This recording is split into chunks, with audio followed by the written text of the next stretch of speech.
Many people like to go diving when they are on vacation. This family is getting ready to dive off the coast of Florida. But this is no ordinary dive.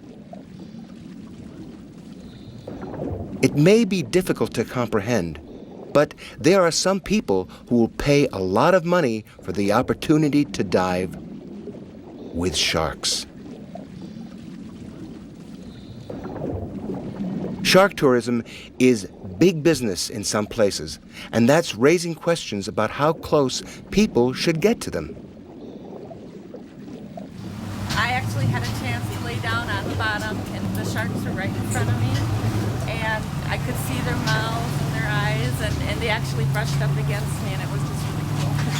Several times a week, diving instructor Jeff Tarodi takes customers to swim and even play with these harmless nurse sharks. But he no longer feeds the sharks as he once did. In January 2002, Florida became the first U.S. state to ban the feeding of marine wildlife. That followed a summer of shark attacks which caused a lot of negative publicity. The horror of shark attacks makes many people react against them. Some tourists, though, believe they should be able to get close to sharks, including dangerous varieties. Divers in the waters of the Florida Keys, for example, often interact with bull, reef, and lemon sharks, all of which have occasionally attacked people. But despite such attacks, it would be inaccurate to say that sharks kill a lot of people. In fact, dogs bite more people than sharks do, and you have a greater chance of getting killed by lightning, bees, or snakes than by a shark. In one recent year, there were just 60 shark attacks against humans and just 3 deaths worldwide. Still, some people think that it's foolish to feed sharks and bring them close to busy beaches. Bob Dimond has been a diver for 30 years. He's still diving today, although he's worried that sharks may be losing their fear of humans. Feeding sharks, the reason or the purpose that people feed sharks is to attract them to human beings. That's why they do it.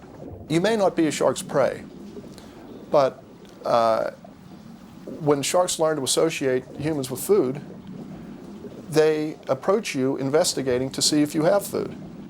For Dimond, that's reason enough for banning the feeding of sharks. Bob has created the Marine Safety Group.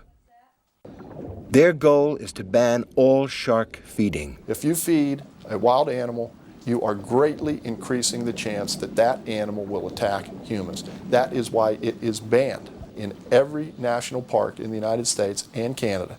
Shark feeding has never been directly associated with an attack on a human. When a shark does strike, it is usually hit and run. It bites and then quickly releases the person and disappears. Researchers hypothesize that these sharks may have confused a human with a seal or another animal that they would normally kill. For divers such as this 14-year-old girl, the opportunity to go diving with sharks is a chance to understand them better. Meeting them up close, she says, has made them a little less terrifying. I thought they'd be more scary, but they're not. They're a lot more calmer than I thought they would be. I thought it was pretty cool. It was really cool. Once in a lifetime experience.